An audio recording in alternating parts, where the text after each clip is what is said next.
Thank you. Thank you. I get the impression that a lot of people think that this is a pretty important topic, and in a few slides you will see how other people in journalism think of it as an important topic. It's about cloud centralization. The word cloud is in quotes because Richard Stallman has complained a lot about the use of this term. He's pointed out the term is very vague and it really obscures what's happening, which means that your data and your calculations are on somebody else's computer. And I'm going to use the word cloud freely because it's familiar, everybody knows it, it's easy to use, it brings up easy associations. So the outline of the talk. I should also mention that I usually like to have a dialogue with the audience, but that's hard to arrange because we're taping it and the microphone's down here. So I'm just going to run through the slides. I hope I don't bore you, and it'll take about 30 minutes, and then we should hopefully have some time for some real discussion. A description of the problem, and I think most people have a pretty good idea of what this problem is, and then I'll keep that fairly short so I can get to the stuff that was in the description of the talk in the brochure, the 3 technical drivers, and hopefully the most interesting part is the possible remedies. So let's start with the problem description. It's all over the place. Here's the most recent Wired issue. They have something called the Mirror World. Their executive editor, the original founding editor, Kevin Kelly, wrote this article about how devices everywhere are going to record everything we do, and it's all going to be available in a big cloud. I also have the links down here, and I'm sure the slides will go up eventually, so you can eventually get the slides and get the links. New York Times, The Guardian.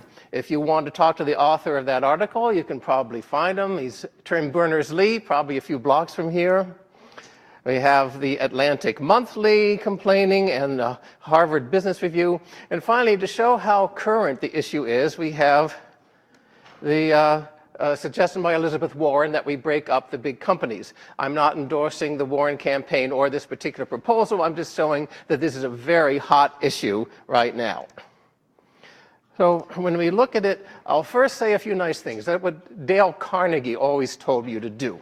So the cloud has some good things about it. There are a lot of great computing things that it offers, things that people couldn't get otherwise, that they can get through this centralized system. And so there's a lot of creativity. You can go on YouTube and see people doing amazing things and allowing themselves to be exploited. Then we have the advances like weather forecasting and smart cities. I'm sure you could say more. But there are problems. And I want to distinguish some of the different types of problems because I don't want to talk much about some of the problems. A lot of the things that the press talks about, the politicians talk about, are really a problem of monopolization, which economists have covered a lot.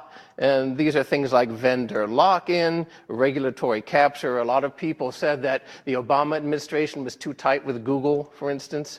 Lower wages, reduced innovation, which is an interesting topic I'd like to talk about some other time, whether there is reduced innovation. And if not, what's different about software that makes it different from other monopolies. So those are things that are more general. It's not part of this talk. Another thing that's not part of this talk are the specific problems of social media. They are certainly problems of centralized computing, but it's one vertical sector in social and centralized computing. So they cheapen relationships. Like nobody puts online the fight they had with their kids. It's always happy families on vacation. And by the way, these things are not certain either. Some researchers say these aren't true. So I'm just saying these are the complaints. They degrade information, fake news, the kind of incendiary stuff like that video from the horrible massacre in New Zealand, and then the fear that your employer or the government will go back to something that you posted in high school and punish you. But these are not part of the talk. So what is part of the talk? There are still a lot of problems left we're going to discuss. This is going to be a pretty busy slide when we get to the bottom. So the central problem is that they collect data. And you can imagine offering a service without collecting data, but it's just too tempting. And I'll go into why a little bit later in the talk, but there's just too much you can do with data. But they always say, they start out saying, it's doing it to improve our service. And you can't really complain because you want a better service, but then it sort of goes and goes, and it's hard to draw the line to the point where it's privacy invasive. And besides invading your own privacy, they're also making judgments about communities, whether it's well-identified communities like ethnicity, or it's communities that they make up by all their clustering algorithms. And so it can lead to some kind of discrimination. It reduces transparency. The algorithm tends to be a black box. And also, if you're not online, then you're not counted. A lot of people in lower income communities use cash, for instance. They don't use their credit card, and so they just aren't considered. And that might be good and it might be bad. And then asymmetric knowledge. This is when you go online for an airline ticket and you don't know why you're getting that price. You don't know you're being manipulated. And this gets really important with the famous issues of the Brexit campaign and the vote in 2016. So we have to ask, what is free will when we're being manipulated this way? It can create a vicious cycle. Once they get a lot of central computers and a lot of data, they can do more and more, and they can buy up their competitors or put them out of business. And finally, it creates a central point of attack, a point of failure when a whole data center goes down, or a point of attack, whether for an individual intruder or for a government that demands the data. So that is my list of problems. You might come up with others. I will finish with this little quote.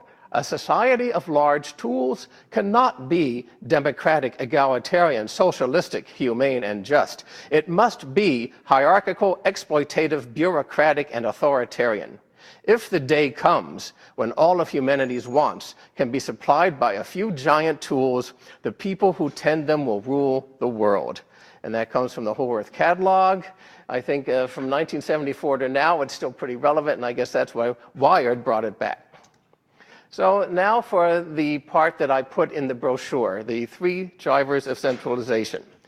Once again, I'm going to set a scope to this talk, because there's certain things about the cloud that you can hear from the vendors themselves and from the trade press, and I don't want to go into them much. Scalability, lower administrative cost, better performance, stronger security. I think it's true. I think basically it's better to depend on a company that knows security and has experts than depend on your own incomplete knowledge. So another part of the process is having sensors and cameras collecting all our data, and the more and more data means that they're going to do more and more analytics on us and more centralization. It'll be interesting to see what we can do to decentralize. That's part of the later part of the talk. And then cloud computing depends on reliable, high bandwidth networking.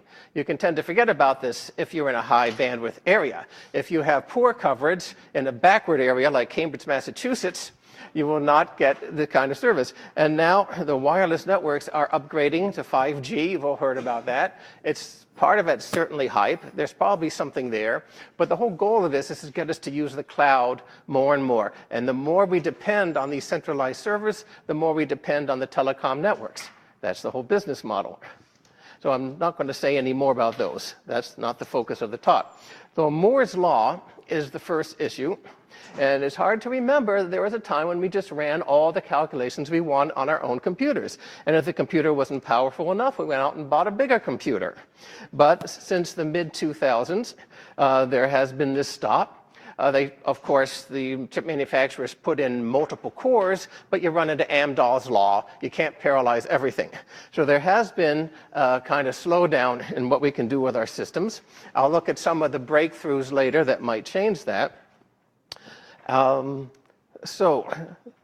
an interesting transition to the data center. I want to do a little bit of history here. So supercomputers are putting a lot of chips together using networks to connect those chips. Some of these are very proprietary, very expensive, very complicated.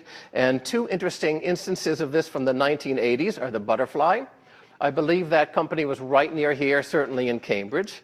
And Thinking Machines was moved from Waltham to a place a few blocks from here. Obviously, they failed. And the interesting thing is that there was another model that was also taking place right near here. This model was a flexible architecture, open standards, open software, free software, and this proved to be the path forward. And the example I'm using is Project Athena, right at MIT, 1983.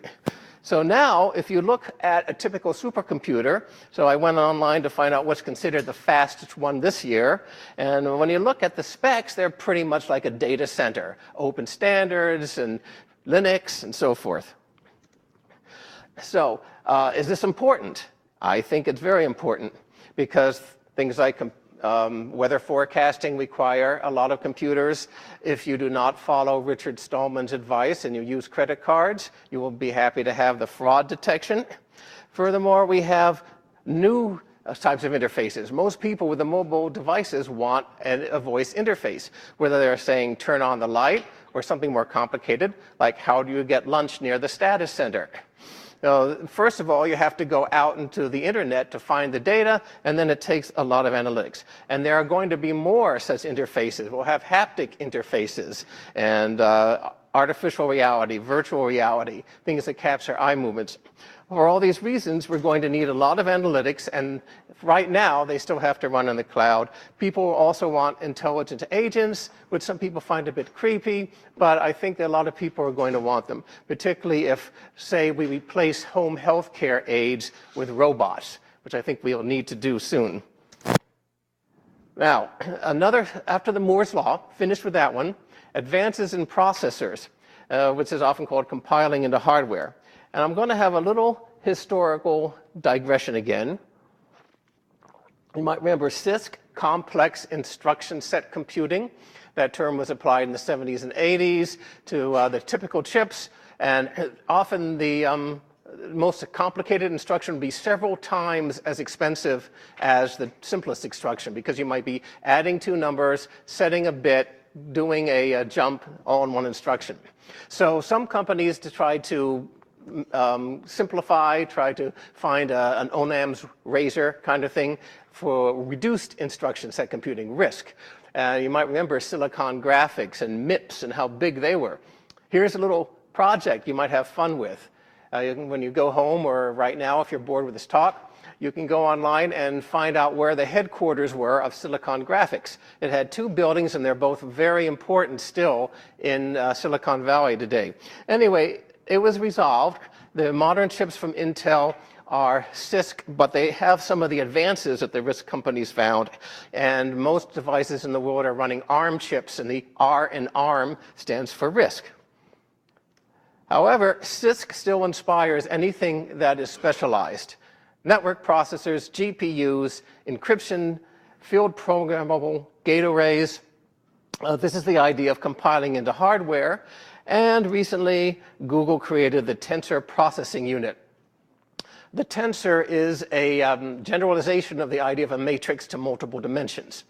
So it's all over science and all over machine learning, and the Tensor Processing Unit just compiles it into hardware. They figured out how to make the hardware do a matrix multiply really fast, and so the centralized data centers really have one up on us now because of things like this. But there will be a surprise. Just this month there was an announcement, which I will come back to. So there is one thing that would end the argument about whether we're moving to the cloud. You might have anticipated it. Quantum computing. We don't really know yet whether it will work. We don't know whether we can get those tiny particles to do what we want. We don't know whether the algorithms will really produce better results than conventional computing, but they claim that they'll be able to break encryption and so forth. Now here's a typical refrigerator, the type that they use to hold a quantum computing unit. They have to get down to lower than 2 degrees Kelvin, colder than outer space, so don't try to put one of these in your basement. So if the quantum computing revolution really happens, it's over. We're in the cloud, and we'll be getting quantum computing in the cloud. This particular example, QuizKit, comes from IBM, and there are others. So I finished with that point, with the compiling into hardware. So we'll talk about collecting data, which is a fairly simple idea. 2 correlated data sets are more value than 1. For instance, imagine that you get the list of everybody who went to a local political rally, and then you get the list of voters in your area, and how good it would be to combine those. I volunteer for political campaigns, and they do this all the time. This is politics today. And if you can do that with 2 data sets, how about 100, 1,000, 1,000,000? So this explains both why analytics are seeming to produce magical results nowadays and why it's so addictive. The companies just can't stay away from getting that data and trying to exploit it. Two recent examples. If you go into a package store and get a beer out of the refrigerator, there could be a camera looking at you and trying to figure out your buying habits. If you're on an airplane and turn on the entertainment system in front of you, it has a camera that's tracking your movements. But of course, it's all to improve their service. So data is big. Well, that was the core of the talk, but there's a lot of possible remedies I'd like to talk about. One, I think, is obvious. A lot of people consider this, trying to move processing back to our mobile devices. And there's a lot that they can already do. You probably know that Apple has moved face recognition onto the device, and they actually explicitly say this is a privacy-preserving measure. You can do facial recognition on a Raspberry Pi. Another example, 3D scans of objects on your mobile phone. So these are just a few examples of how powerful local devices are. The speech recognition in this final example was kind of limited. It's just recognizing one word, which is pretty far from answering the question, where do I get lunch near the status center? But we're making progress. And the way these things work is dividing labor between the centralized systems and the local systems. So the central hub collects the data. The hub runs machine learning and produces a model. The edge devices download the model. And this is division of labor. We could improve what devices can do. So a little bit about hardware advances, just a quick overview of the field. Directed subassembly, clever way of using the properties of certain things like polymers to do the arrangement on the chip in a very precise way. Could lower costs and produce better chips. Gallium nitride is promising. That's the younger cousin of gallium arsenide, which didn't quite live up to its promise. Tunnel field effect transistors are things that can be used for low power, low cost processing, may be good for mobile devices. And ferroelectronic FET storage, you can look that up. They may well replace flash cards, SSDs. Spintronics is a very interesting experimental process. We have depended since the beginning of computing on whether the electron is positive or negative, its charge. But if you use the spin, you could be much more efficient, make more efficient devices. I tried to find a video of an electron spinning, but I couldn't find one, so I left that blank. And then DNA could be the ultimate storage for long-term storage. It lasts a long time, as you may know if you've dug up a mastodon. And it's very, very compact. So these are just a few examples of how we can break through Moore's law. And now for the surprise I mentioned before, the TPU is now available on an embedded device and a dongle that you could plug into some other device. And Google is saying they want to promote machine learning on edge devices. I think that's a great idea. Furthermore, we could improve the software. The idea is the hardware would get better and better, making more and more possible, and the software would get more and more effective, efficient, and hopefully have more and more things we can do on these devices. I'll just list a few examples of this because what I want to get across here is that people are making technical advances all the time. There's a lot of creativity out there. So if you work in machine learning, you know about CNNs and RNNs, and you also know that they're being replaced in a lot of cases by more efficient algorithms. Another interesting thing in machine learning is never-ending learning. Just like on your mailer, when you say that a certain mail thing is spam, it updates, the Bayesian filter updates its algorithm and is better at filtering. So never-ending learning is the same thing in machine learning. You can get stuck at, I guess, what you'd call a local minimum, but it's certainly very effective. And furthermore, we already have a model for doing processing in two different ways. The Lambda and the Kappa architectures are saying that you have to have two different types of processing that cooperate. One is slower, more batch, and one is streaming in real time. So that's a model, and we could have another model that would have the cloud working better with local devices. So when we think about the improvements in hardware and software, they will also improve what's running in the centralized systems. So I would suggest that we not try to pursue an arms race between local devices and centralized computing. We should find a way they can work together, but try to empower individuals and protect their privacy more and more in a cloud environment. Furthermore, we can keep local processing really local. Right now, when you tell the Amazon Echo to turn on the lights, the data goes up into the Amazon servers and back and turns on the lights. So this is a man-in-the-middle attack designed right into the architecture, collecting your data. It's also ecologically harmful because networking is expensive. The data centers have learned to be very efficient with energy and so forth, but networking is expensive. So usually when you use the cloud, it's more expensive than doing it locally. And finally, you're sending data over the internet. I'm sure it's encrypted, but still there's a risk in there, and you're opening up your device. So let's keep local communications local. Here's another thing. Now that we've gotten past the idea of working on local devices, more public data could help. This is initiative a lot of governments have done. They have an open government initiative which involves opening a lot of data.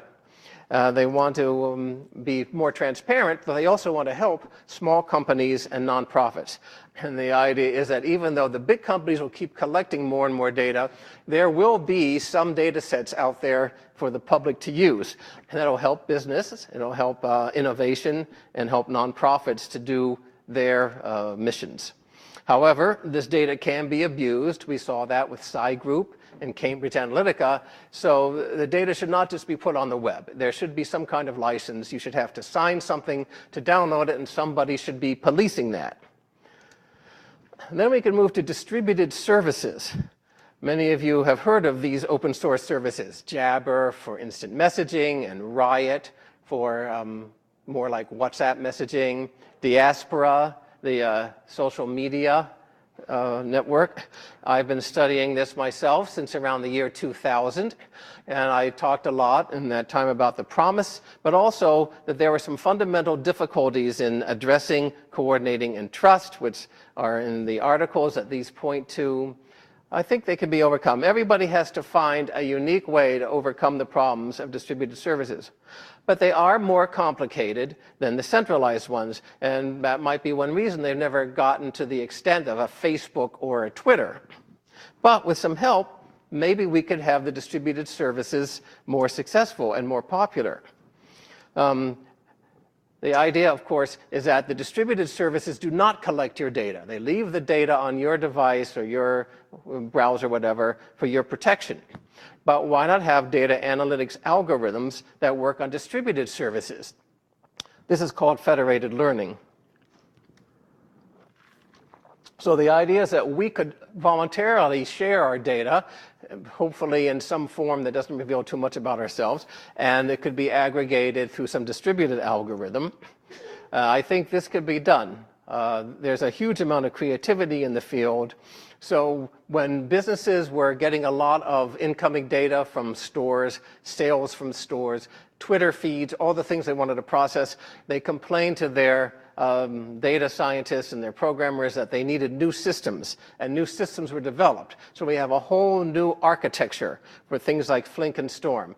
And if programmers could do that, I think they could do a lot with distributed systems if they apply themselves to that. And if you happen to follow the federated learning link, you will get to a Google site, which I think is great that Google's looking into it. But there are many other academic papers and research about that. So I'm thinking of particularly differential privacy. This is a system which protects privacy by fudging every query a bit. And if you issue a lot of queries, the queries are fudged just enough so that you can't re-identify someone by combining the data. It works well over a centralized data set. I'm wondering whether it could work over distributed data too. So distributed services would also be energized by the open data movement that I mentioned earlier. This is my last point. I'm leaving this for the end because it's technical conference and mostly technical talk, but we do have to mention the legal ideas. General data protection regulation, I like it. People have criticized it as being too strict and also as being having too many loopholes. There have been some studies showing that in the European Union, the GDPR has caused less innovation, however they measure it.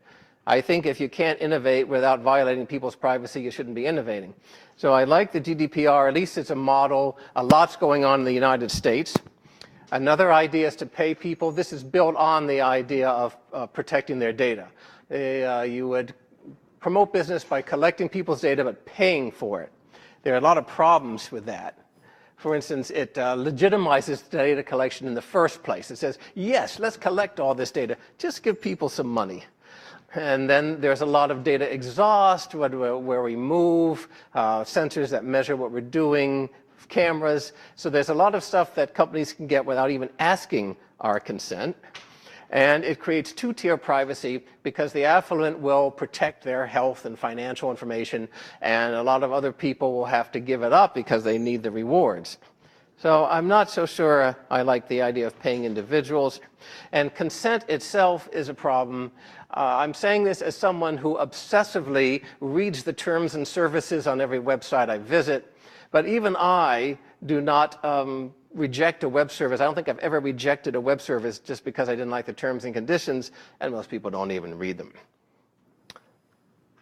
So I'm going to stop and open things up for discussion.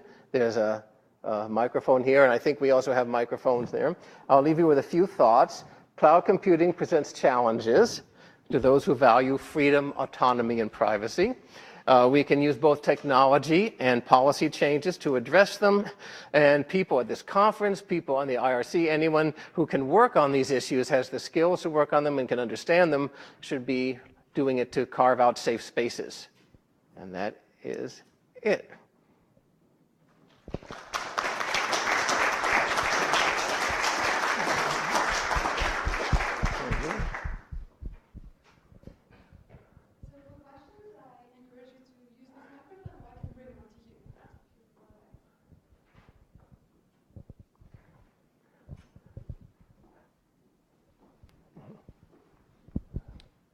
Thank you. What's your opinion on distributed computing, like with the Ethereum network? What network is it? Distributed computing. So a whole network, it uses a blockchain to do computing rather than a centralized server? Well, I'm not sure. But distributed computing is very broad. Blockchain is a very narrow technology. I want to wait and see what it does. But blockchain, I researched this when I was doing that peer-to-peer stuff that I mentioned in an earlier slide.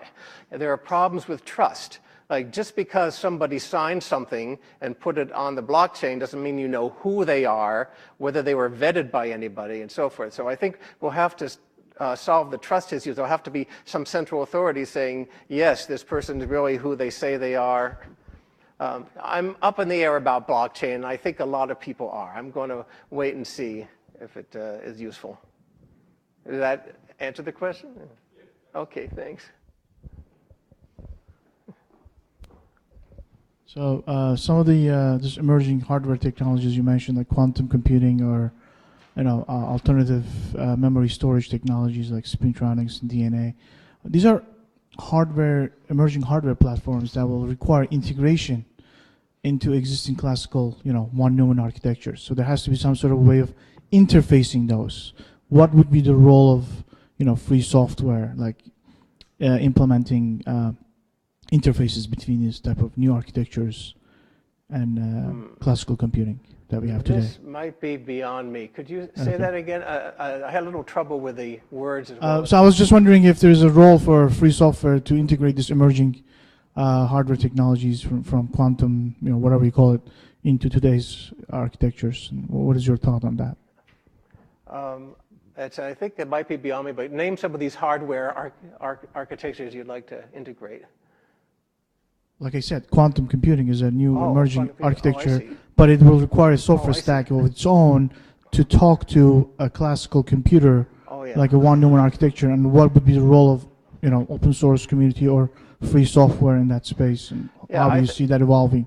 Okay, I think free software is definitely useful at all levels when you deal with quantum computing. In the interfaces, in the algorithms themselves.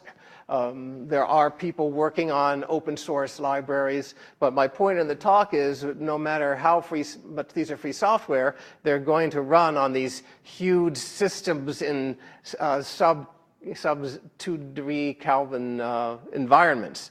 So we're going to have to use somebody else's server unless you have $20 million. But certainly I agree with using free software on them. And I think that the people developing the algorithms would benefit from making them free software, just as we see with all other kinds of software. Is that okay? Okay. Good.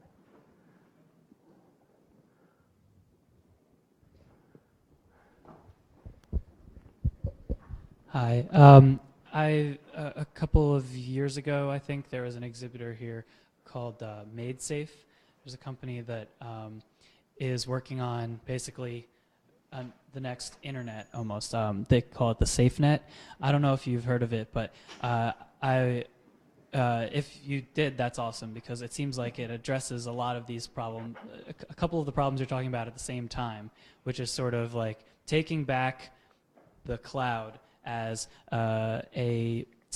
as something that we own on our own because it does the whole distributed computing thing, but it also does distributed storage. It does distributed general computing resources and is distributed across the whole internet basically. So you are able to give some resources that you have locally to this network, and then you're able to use resources if you want to store your photo collection or something like that, and everything's completely encrypted and only able to be seen by you and those who give it access. But I was just wondering your thoughts on, if federated platforms are more of like a stepping stone to something like that, or if it was something you just don't have any opinion on, or. I think I know the kind of system you're talking about, and if it's what I'm thinking about, they've been around for at least 20 years. You, instead of putting the data in some central location, you break it up, and it may be stored by the company on its own servers, or people may share each other's computers and store each other's data. But there are complicated algorithms for partitioning it, encrypting it, and then doing it in a redundant way so that if you lose N out of M pieces, you could still put together the whole thing, right? That's the kind of thing. Yeah, that's been around. I think that's a great idea. I'm not sure why it didn't take off. Maybe it's the complexity, or it's, I think that's very good, and it might do very well together with other kinds of distributed computing. Yes. So I really appreciate that you brought up the trust issue with distributed systems, because it turns out distributed systems work really well as long as there's no bad actors. And so the cloud company has the advantage of, if somebody misbehaves, you can fire them, and that's a lot harder in a federated system. Can you talk about, are there any specific projects or efforts or standards on creating like both technical and governance, like higher level architectures for how do you manage identity and trust?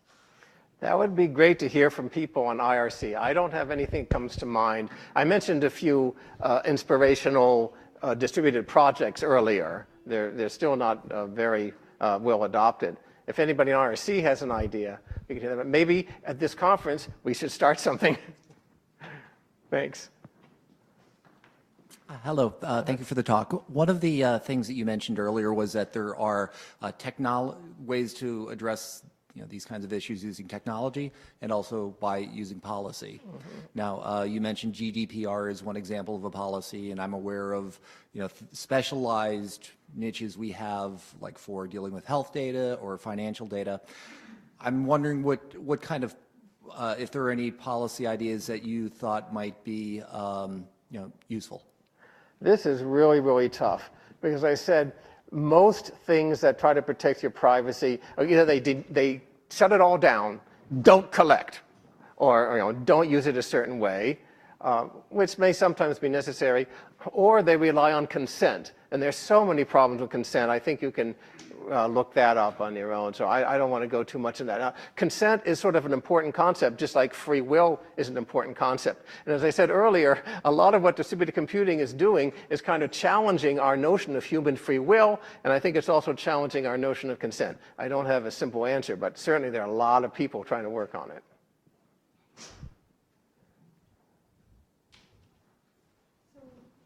Thank you very much for your talk, and thank you very much for your questions. Unless you have more, we have a couple of minutes. I like the this one. I like the idea of a push for keeping. How do you put it? Keeping local data local or something like that. Like, don't send your thermostat data out to the cloud when you just need to talk to your furnace. Is there any way? Like, how do you see that? That being something that could be a trend? Is there like a regulatory possibility for that? Probably not. Some sort of certification. I don't know. Well, I guess you've given me the chance, since we're at the end, you've given me the chance to make 2 points in summary. The first point is currently we have to work with central systems. We have a division of labor between the cloud and the local device, and we've got to adopt that. But in the future, we can hope to have distributed systems do everything that centralized systems do. It's a goal to go for, and we should put that out there as a challenge for the computing community. All the great things you've done in centralized systems, streaming data, can you do those in a distributed way? Thank you. Oh, is there time? Yeah, we have a Okay. So maybe I'll make another summary. Yeah. Sorry to make you something. Okay. So and I'm almost reluctant to ask you a question about 5G since nobody really knows, but they've been talking a lot about putting more like compute resources near the edge of the networks, and that's something that's on the minds of a lot of the people talking about 5G, from my understanding, especially with a lot of the Internet of Things devices and stuff like that. So when we talk about cloud, and I know it's a bad term, but when we talk about cloud, historically it's been a big server or a bunch of servers across the globe somewhere, and now maybe it's going to be more, a swarm of devices nearby, potentially, to your point, more local. I'm curious how you feel about that. Like, it might be keeping your data closer to you locally, but it's still out of your control because it's going off to like some ISP data server on the antenna or something. It sounds like an architectural detail. If you don't change the rules about collection, ownership, and so forth, or you don't change the technology that determines ownership, then I don't think it makes a difference in terms of privacy, autonomy, and so forth.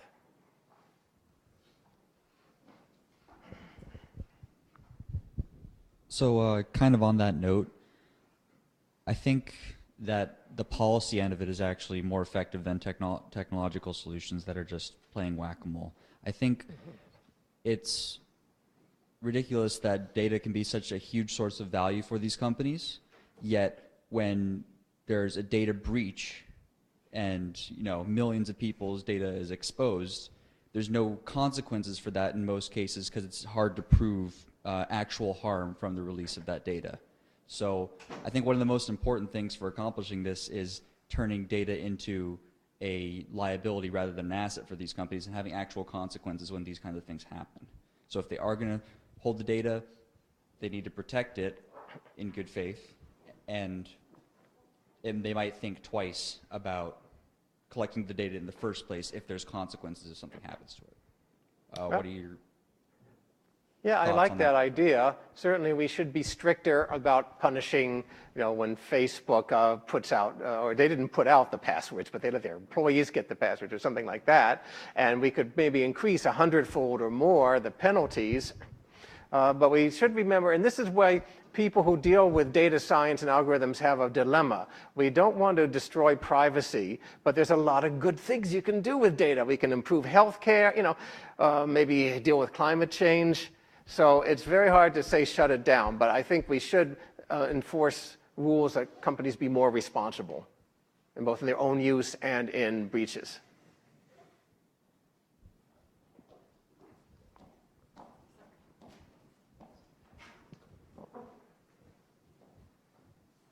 So one other question I would have is kind of the roles of mergers and acquisitions when we are starting to talk about data that is now in the cloud, and some of the trends that we might see if as companies are gobbling up other companies that have these data centers and that consolidation. Do you have, do you see that as a concern, or do you have any comments or thoughts on that? Or as these mergers and acquisitions happen, are there policy changes that need to impact or that could help improve some of that centralization that happens? I think you should ask an economist that. As I understand it, doing some general reading, some people think that you should prevent you should prevent monopolies, and we have laws against it. And what Warren is saying is that if you have the platform, you shouldn't be allowed to use the platform, because then you're competing with the people using your platform. That's a very common argument, and that's throughout economics. It's not just with computing. So that's very common. And other people say, oh, there'll be another competitor. Remember when Yahoo was the big thing, or remember when Microsoft was really big, and it still is. I mean, it was recently the biggest company in the world. But so there are different opinions on that. I tend to worry about monopolization and concentration. I do. Yeah. 4 more minutes. No? Well, thank you all very much, and thank you. Thank you.